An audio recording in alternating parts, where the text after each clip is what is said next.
ಕರ್ನಾಟಕದಲ್ಲಿ ಜಾತಿ ಗಣತಿ ಚರ್ಚೆ ನಡೆಯುತ್ತಿರುವಾಗಲೇ ಕೇಂದ್ರ ಸರ್ಕಾರ ಜನಗಣತಿಯೊಂದಿಗೆ ಜಾತಿ ಗಣತಿಯನ್ನು ನಡೆಸೋದಕ್ಕೆ ನಿರ್ಧಾರ ಮಾಡಿದೆ. 1931ರ ನಂತರ ಇದೇ ಮೊದಲ ಬಾರಿಗೆ ದೇಶದಲ್ಲಿ ಜಾತಿ ಗಣತಿ ನಡೆಯಲಿದ್ದು ಮೀಸಲಾತಿ ಮತ್ತು ಸಾಮಾಜಿಕ ನ್ಯಾಯವನ್ನು ಒದಗಿಸುವಲ್ಲಿ ಇದು ಮಹತ್ವವಾದಂಥ ಪಾತ್ರವನ್ನು ವಹಿಸುತ್ತೆ. ಯಾಕೆ ಅಂತೀರಾ? ಈ ರಿಪೋರ್ಟ್ ನೋಡಿ.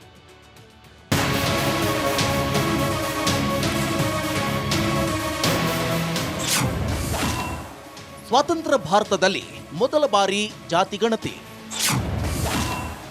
ಯಾರು ಊಹಿಸದ ಲೆಕ್ಕ ಹಾಕಲಿದ್ದಾರೆ ಮೋದಿ. ಹೌದು, ಜಾತಿ ಗಣತಿ ಬಗ್ಗೆ ದೇಶದಲ್ಲಿ ಭಾರೀ ಚರ್ಚೆ ಆಗುತ್ತಿದೆ. ಕರ್ನಾಟಕದಲ್ಲಂತೂ ಜಾತಿ ಗಣತಿ ವಿಚಾರ ಬೆಂಕಿ ಹೊತ್ತಿ ಉರಿಯುತ್ತಿದೆ.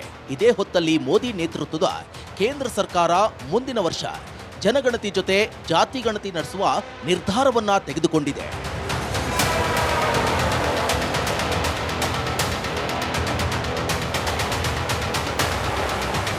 Under the leadership of our Prime Minister Shri Narendra Modi ji, the Cabinet Committee of Political Affairs has decided today, that is 30th April 2025, that caste enumeration should be included in the forthcoming census.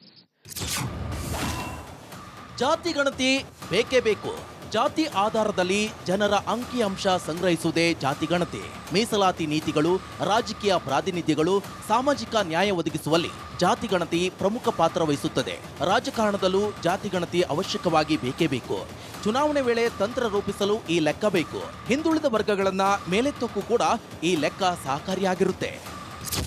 ಜಾತಿ ಗಣತಿ ಮಾಡ್ತೀವಿ ಅಂತೇಳಿ ಏನು ತೀರ್ಮಾನ ಮಾಡಿದ್ದಾರೆ ಕೇಂದ್ರ ಸರ್ಕಾರ, ಅದನ್ನು ಸ್ವಾಗತ ಮಾಡ್ತೇನೆ. ಪ್ರಧಾನಮಂತ್ರಿಗಳನ್ನು ಅಭಿನಂದಿಸೋದಕ್ಕಿಂತ ನಾನು ಹೆಚ್ಚಾಗಿ ರಾಹುಲ್ ಗಾಂಧಿ ಅವರನ್ನು ಅಭಿನಂದಿಸ್ತೇನೆ. ಸಿದ್ದರಾಮಯ್ಯ ನೇತೃತ್ವದ ಕಾಂಗ್ರೆಸ್ ಸರ್ಕಾರ ಸಮಾಜಗಳ ಮಧ್ಯೆ ವಿಷಬೀಜ ಬಿತ್ತಕ್ಕೋಸ್ಕರ ಈ ಜಾತಿ ಜನಗಣತಿ ಎನ್ನುವ ಒಂದು ಕುತಂತ್ರವನ್ನು ಮಾಡ್ತಾ ಇದ್ರು. ಆದರೆ ಇದರಿಂದ ಈ ಕೇಂದ್ರ ಸರ್ಕಾರ ನಿರ್ಧಾರ ಕೈಗೊಂಡಾಗ ಇವೆಲ್ಲಕ್ಕೂ ಕೂಡ ಇತಿಶ್ರಯ ಆಗ್ತದೆ. ಅವ್ರೇನು ಸೆಂಟ್ರಲ್ ಗೌರ್ಮೆಂಟ್ ಮಾಡಬೇಕು ಅದು ಮಾಡ್ತಾರೆ. ನಾನು ಡೈರೆಕ್ಷನ್ ನಾನು ಕೊಡಂಗಿಲ್ಲ, ಅದು ಸ್ಟೇಟ್ ಗೌರ್ಮೆಂಟ್ ನಿರ್ಣಯ. ನನ್ನ ಪಕ್ಷದಲ್ಲಿ ಅನೇಕ ನಾವು ಎಲ್ಲ ಕಡೆ ಎಲ್ಲಿ ಅಪೋಸಿಷನ್ದಲ್ಲಿದ್ದೇವೆ, ರೂಲಿಂಗ್ನಲ್ಲಿದ್ದೇವೆ. ನಮ್ಮದೆಲ್ಲ ಸೆಂಟ್ರಲ್ ಗೌರ್ಮೆಂಟ್ ಏನು ಇವತ್ತು ನಿರ್ಣಯ ತಗೊಂಡಿದೆ ಅದನ್ನು ನಾವು ಹೇಳಿದ್ದೇವೆ. 1881ರಿಂದ 1931ರವರೆಗೆ ಪ್ರತಿ 10 ವರ್ಷಕ್ಕೊಮ್ಮೆ ಜನಗಣತಿ ಜೊತೆ ಎಲ್ಲ ಜಾತಿಗಳ ಗಣತಿಯನ್ನ ಮಾಡಲಾಗುತ್ತಿತ್ತು. ಆದರೆ ಸ್ವತಂತ್ರ ಭಾರತದ ಮೊದಲ ಜನಗಣತಿ ಅಂದ್ರೆ 1951ರಲ್ಲಿ ನಡೆದ ಸೆನ್ಸಸ್ನಲ್ಲಿ ನೆಹರು ಒಂದಿಷ್ಟು ಬದಲಾವಣೆ ತಂದ್ರು. SC ST ಬಿಟ್ಟು ಉಳಿದವರ ಜಾತಿ ಗಣತಿ ನಿಲ್ಲಿಸಿದ್ರು. 1961ರಲ್ಲಿ ಕೇಂದ್ರ ಸರ್ಕಾರ ರಾಜ್ಯಗಳಿಗೆ ತಮ್ಮದೇ ಸರ್ವೆ ನಡೆಸೋಕೆ ಅವಕಾಶ ನೀಡಿತ್ತು. ಸಿದ್ದರಾಮಯ್ಯ ಸರ್ಕಾರ ನಡೆಸಿದ್ದು ಕೂಡ ಅದೇನೆ. Bureau report, republic Kannada. ಕರ್ನಾಟಕದಲ್ಲಿ ಜಾತಿ ಗಣತಿ ಚರ್ಚೆ ನಡೆಯುತ್ತಿರುವಾಗಲೇ ಕೇಂದ್ರ ಸರ್ಕಾರ ಜನಗಣತಿಯೊಂದಿಗೆ ಜಾತಿ ಗಣತಿಯನ್ನು ನಡೆಸೋದಕ್ಕೆ ನಿರ್ಧಾರ ಮಾಡಿದೆ. 1931ರ ನಂತರ ಇದೇ ಮೊದಲ ಬಾರಿಗೆ ದೇಶದಲ್ಲಿ ಜಾತಿ ಗಣತಿ ನಡೆಯಲಿದ್ದು ಮೀಸಲಾತಿ ಮತ್ತು ಸಾಮಾಜಿಕ ನ್ಯಾಯವನ್ನು ಒದಗಿಸುವಲ್ಲಿ ಇದು ಮಹತ್ವವಾದಂಥ ಪಾತ್ರವನ್ನು ವಹಿಸುತ್ತೆ. ಯಾಕೆ ಅಂತೀರಾ? ಈ ರಿಪೋರ್ಟ್ ನೋಡಿ.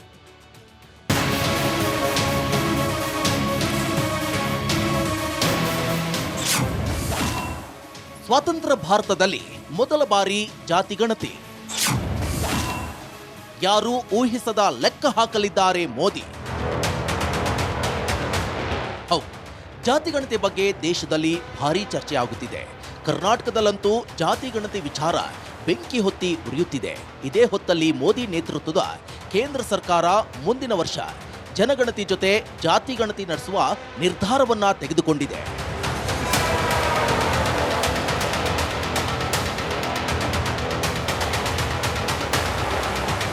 Under the leadership of our Prime Minister Shri Narendra Modi ji, the Cabinet Committee of Political Affairs has decided today, that is 30th April 2025, that caste enumeration should be included in the forthcoming census. ಜಾತಿ ಗಣತಿ ಬೇಕೇ ಬೇಕು.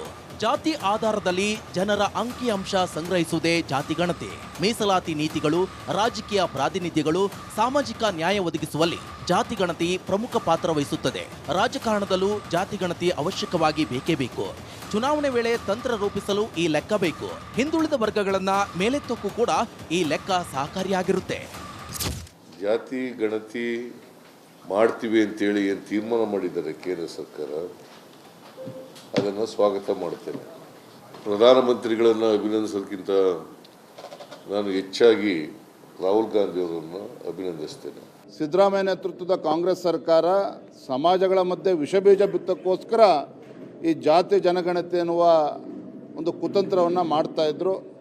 ಆದರೆ ಇದರಿಂದ ಈ ಕೇಂದ್ರ ಸರ್ಕಾರ ನಿರ್ಧಾರ ಕೈಗೊಂಡಾಗ ಇವೆಲ್ಲಕ್ಕೂ ಕೂಡ ಇತಿಶ್ರೇ ಆಗ್ತದೆ. ಅವ್ರೇನು ಸೆಂಟ್ರಲ್ ಗೌರ್ಮೆಂಟ್ ಮಾಡಬೇಕು ಅದು ಮಾಡ್ತಾರೆ. ನಾನು ಡೈರೆಕ್ಷನ್ ನಾನು ಕೊಡಂಗಿಲ್ಲ, ಅದು ಸ್ಟೇಟ್ ಗೌರ್ಮೆಂಟ್ ನಿರ್ಣಯ. ನನ್ನ ಪಕ್ಷದಲ್ಲಿ ಅನೇಕ ನಾವು ಎಲ್ಲ ಕಡೆ ಎಲ್ಲಿ ಅಪೋಸಿಷನ್ದಲ್ಲಿದ್ದೇವೆ, ಎಲ್ಲಿ ರೂಲಿಂಗ್ದಲ್ಲಿದ್ದೇವೆ, ನಮ್ಮದೆಲ್ಲ ಸೆಂಟ್ರಲ್ ಗೌರ್ಮೆಂಟ್ ಏನು ಇವತ್ತು ನಿರ್ಣಯ ತಗೊಂಡಿದೆ ಅದನ್ನು ನಾವು ಹೇಳಿದ್ದೇವೆ. 1881ರಿಂದ 1931ರವರೆಗೆ ಪ್ರತಿ 10 ವರ್ಷಕ್ಕೊಮ್ಮೆ ಜನಗಣತಿ ಜೊತೆ ಎಲ್ಲ ಜಾತಿಗಳ ಗಣತಿಯನ್ನ ಮಾಡಲಾಗುತ್ತಿತ್ತು.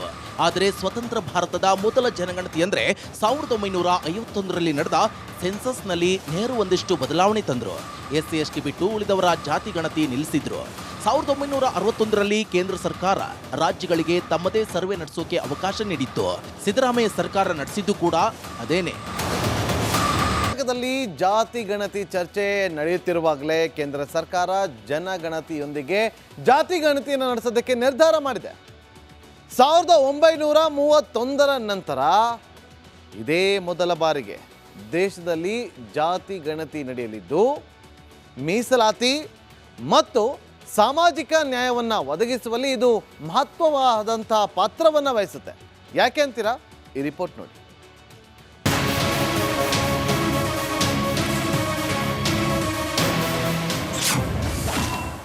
ಸ್ವಾತಂತ್ರ್ಯ ಭಾರತದಲ್ಲಿ ಮೊದಲ ಬಾರಿ ಜಾತಿ ಗಣತಿ. ಯಾರು ಊಹಿಸದ ಲೆಕ್ಕ ಹಾಕಲಿದ್ದಾರೆ ಮೋದಿ. ಹೌದು, ಜಾತಿ ಗಣತಿ ಬಗ್ಗೆ ದೇಶದಲ್ಲಿ ಭಾರೀ ಚರ್ಚೆ ಆಗುತ್ತಿದೆ.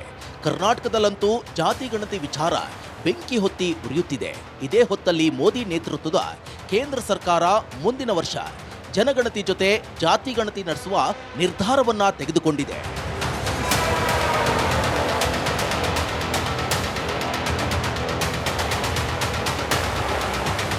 Under the leadership of our Prime Minister Shri Narendra Modi ji, the Cabinet Committee of Political Affairs has decided today, that is 30th April 2025, that caste enumeration should be included in the forthcoming census.